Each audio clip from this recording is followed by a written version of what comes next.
नमस्कार, अमन study point पर आप लोगों का हार्दिक स्वागत है। दोस्तों, यूपी पुलिस सिपाही परीक्षा के लिए हमारे द्वारा जो वन लाइनर अप्रोच के अंतर्गत विभिन्न विषयों को आप लोगों के सामने रखा जा रहा है, उसी के अंतर्गत आज हमारा विज्ञान का ये तीसरा पार्ट है। और जैसा कि मैंने पहले भी बताया है आप लोगों को कि ये जो मेरे द्वारा सब पढ़ाया जा रहा है, इसकी पीडीएफ अगर जिस किसी को चाहिए वो हमारे टेलीग्राम चैनल @अमन स्टडी पॉइंट पर जाकर वहाँ से जुड़कर ये पीडीएफ, वहाँ सारी पीडीएफ ये उपलब्ध है और वहाँ से ये ले सकता है। तो आइए हम लोग शुरुआत करते हैं। मोस्ट इम्पॉर्टेंट प्रश्न है सभी एग्जाम के लिए, और ऐसे ही प्रश्न बार बार एग्जाम में आते हैं और हम में से बहुत से लोग गलतियां करके चले आते हैं, उसको ध्यान नहीं देते हैं। तो वो उन सब के लिए जो ऐसी ऐसी गलतियां बार बार कर रहे हैं, उनके लिए ये वीडियो बहुत ही महत्वपूर्ण है और अच्छे से उसको देखेंगे। आइए शुरुआत करते हैं। पहला पॉइंट है, सामान्य वयस्क व्यक्ति के हृदय का वजन लगभग 300 ग्राम होता है। व्यक्ति के हृदय का वजन कितना होता है? लगभग 300 ग्राम होता है। व्यक्ति के हृदय में 4 कक्ष होते हैं, हम लोग जानते हैं, 2 आलिंद और 2 निलय होते हैं। अगला है, हृदय के संकुचन यानी सिस्टोलिक एवं शिथिलन यानी डायस्टोलिक को सम्मिलित रूप से हृदय की धड़कन कहते हैं। एक हृदय की धड़कन क्या है? संकुचन और शिथिलन का सम्मिलित रूप है। हम लोग जानते हैं कि एक वयस्क व्यक्ति का हृदय सामान्य अवस्था में 72 बार प्रति मिनट तथा भ्रूण की अवस्था में 150 बार प्रति मिनट धड़कता है। यानी जब किसी बच्चे का जन्म होता है तब उसके हृदय की धड़कन 150 बार प्रति मिनट होती है, जबकि वो जब वयस्क स्थिति में आ जाता है, वयस्क धीरे धीरे होता जाता है, तो उसके हृदय की धड़कन 72 बार प्रति मिनट होती है। अगला है, हृदय का काम रुधिर को विभिन्न शरीर के विभिन्न अंगों में पंप करना है। ये मोस्ट इंपॉर्टेंट प्रश्न है, ये बार बार पूछता है, हृदय का प्रमुख कार्य क्या है? तो हृदय का प्रमुख कार्य यही है, रक्त या रुधिर को शरीर के विभिन्न अंगों में पहुंचाना या शरीर के विभिन्न अंगों में पंप करना। अगला है, मानव हृदय 4 कक्षों में बटा होता है, मैंने बताया, 2 आलिंद और 2 निलय। फिर अगला है, ये भी प्रश्न बहुत इंपॉर्टेंट है, ईसीजी इलेक्ट्रोकार्डियोग्राम, ये एक प्रकार का चिकित्सीय परीक्षण है जो हृदय की गतिविधि को दर्शाता है। मोस्ट इंपॉर्टेंट है। ईसीजी का फुल फॉर्म भी पूछता है कभी कभी। ईसीजी का फुल फॉर्म क्या हुआ? इलेक्ट्रोकार्डियोग्राम। यह एक प्रकार का चिकित्सीय विकिरण है जो हृदय की गतिविधि को दर्शाता है, अर्थात ईसीजी क्या है? ये हृदय से संबंधित है। अगर हृदय की मांसपेशियों को कम रक्त पहुंचने या बिल्कुल भी रक्त न पहुंचने की वजह से दिल का दौरा पड़ता है। दिल का दौरा कैसे पड़ता है? अगर हृदय की मांसपेशियों को कम रक्त नहीं पहुंचता या कम रक्त पहुंचता है तो उस स्थिति में दिल का दौरा पड़ सकता है।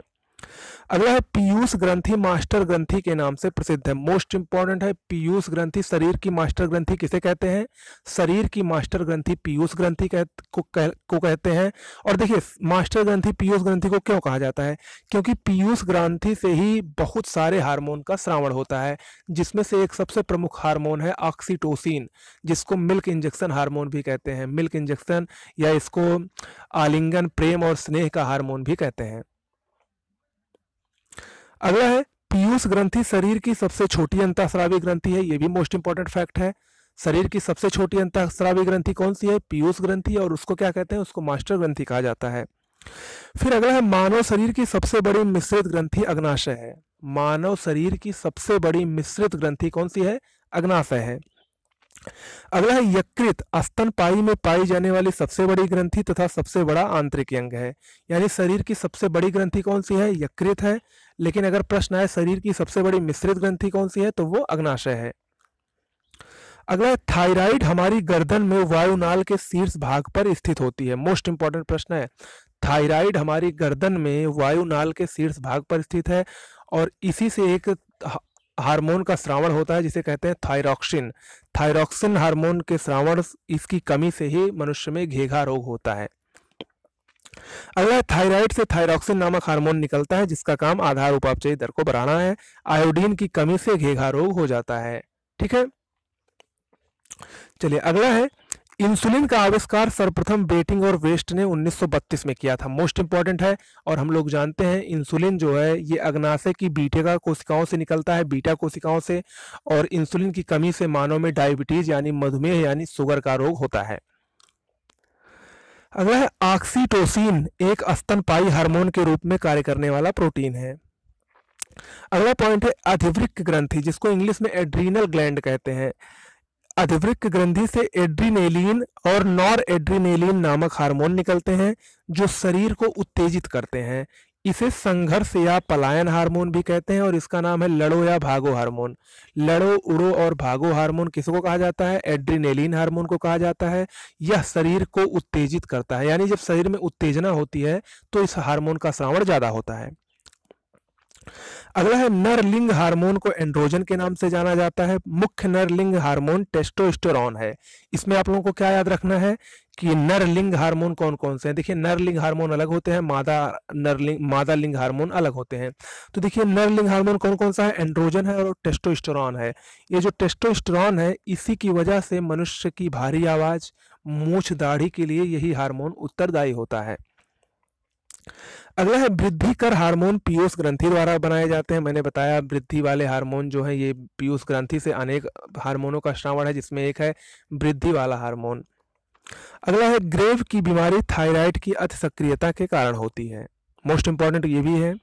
फिर अगला है, ये मोस्ट इंपॉर्टेंट काफी बार परीक्षाओं में आया है, पेप्सिन एक पाचक एंजाइम है। पेप्सिन क्या है? एक पाचक एंजाइम है। अगला देखिए श्वेत ग्रंथियां स्तनी वर्ग के प्राणियों के त्वचा में पाया जाता है। देखिए दो प्रकार की ग्रंथियां, एक श्वेत ग्रंथियां होती हैं, एक तैलीय ग्रंथियां होती हैं। श्वेत ग्रंथियों से पसीने का उत्सर्जन होता है और तैलीय ग्रंथियों से सीबम का उत्सर्जन होता है। तो श्वेत ग्रंथियों का मुख्य कार्य क्या है? तापमान नियंत्रण। मैंने इसके पहले भी वीडियो में आप लोगों को बताया था कि पसीने का मुख्य कार्य क्या होता है? तापमान को नियंत्रण करना। तो श्वेत ग्रंथियों से ही पसीने का उत्सर्जन होता है और उसका प्रमुख कार्य क्या होता है? तापमान का नियंत्रण। अगला है स्त्री का मासिक चक्र 28 दिन का होता है। अगला प्रश्न है आयोडीन की पूर्ति आयोडीन युक्त नमक, मछली तथा हरी पत्तेदार सब्जियां खाने से होता है। आयोडीन की पूर्ति के लिए हमको आयोडीन युक्त नमक खाना चाहिए, मछलियों को खाना चाहिए और हरी पत्तेदार सब्जियों को खाना चाहिए। और हम लोग जानते हैं कि आयोडीन की कमी से घेंघा नामक रोग होता है। अगला शरीर में इंसुलिन की कमी से मधुमेह या डायबिटीज मेलिटस रोग हो जाता है। इसको मैं ऊपर बता चुका हूं आप लोगों को। फिर अब एक स्त्रीलिंग हार्मोन मोस्ट इंपॉर्टेंट है। स्त्रीलिंग हार्मोन है एस्ट्रोजन। एस्ट्रोजन एक स्त्रीलिंग हार्मोन है, मोस्ट इंपॉर्टेंट है। अगला पॉइंट है पीनियल ग्रंथि मस्तिष्क में होती है। पीनियल ग्रंथि मस्तिष्क में होती है और पीनियल ग्रंथि से एक हार्मोन का स्रावण होता है जिसे कहते हैं मेलाटोनिन हार्मोन। मेलाटोनिन हार्मोन ये मनुष्य के सोने और जागने की क्रिया का नियंत्रण करता है। मोस्ट इंपॉर्टेंट प्रश्न है। इसको शरीर की जैविक घड़ी भी कहा जाता है। अगला है अंडाशय केवल स्त्रियों में पाया जाता है। मोस्ट इंपॉर्टेंट, ये कॉमन सी बात है, अंडाशय केवल स्त्रियों में पाया जाता है। फिर अगला है तंत्रिका कोशिका, जिसको न्यूरॉन कहते हैं। तंत्रिका तंत्र में स्थित एक उत्तेजनीय कोशिका है। तंत्रिका कोशिकाएं क्या होती हैं? एक उत्तेजनीय कोशिकाएं होती हैं। कहाँ स्थित होती हैं? तंत्रिका तंत्र में स्थित होती हैं, नर्वस सिस्टम में स्थित होती हैं। अगला है वर्णांधता एक आनुवांशिक बीमारी है जिसमें मनुष्य लाल और हरे रंग में अंतर नहीं कर पाता है। ध्यान रखिएगा, वर्णांधता एक आनुवांशिक बीमारी है। इसको लिंग संलग्न रोग भी कहते हैं।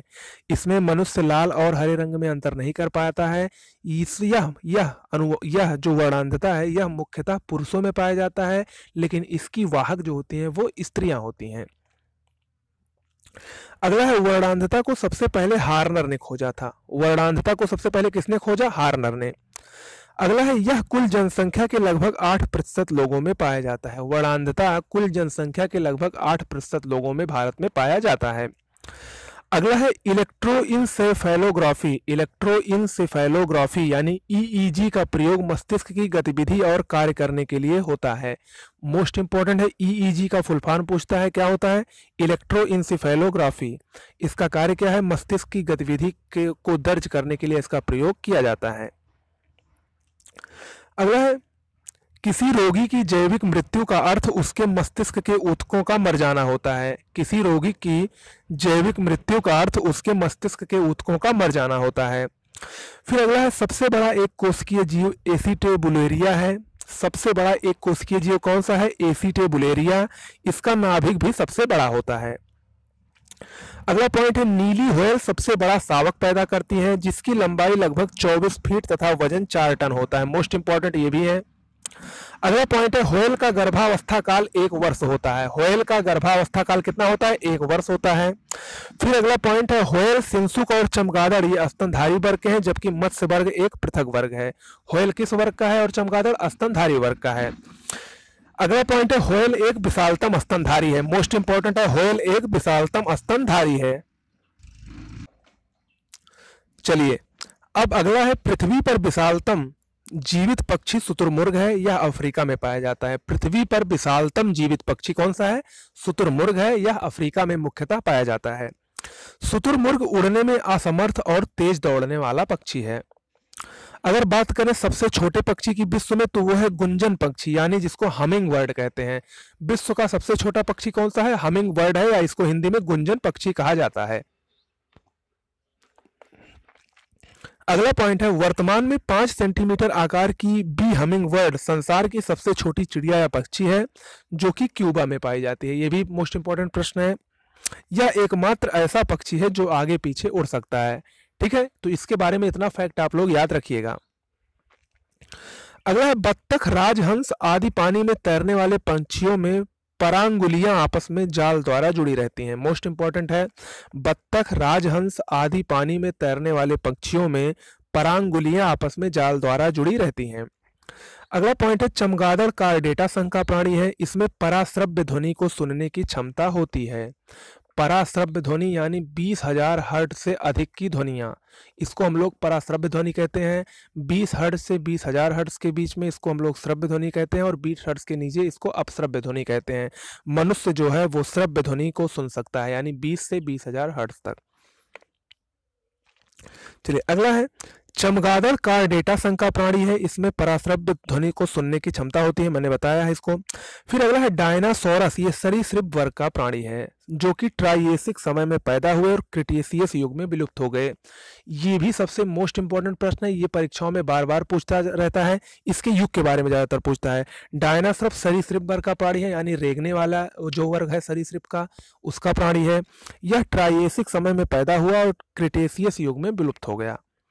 ठीक है, तो ये हो गए आज के हमारे अति महत्वपूर्ण प्रश्न, और उम्मीद करते हैं कि आप लोगों को अच्छा लगा होगा। टेस्ट सीरीज जल्दी ही शुरू होने वाली है यूपी पुलिस की, तो आप लोग हमारे साथ बने रहिए। अच्छा लगा तो शेयर जरूर करिएगा। धन्यवाद।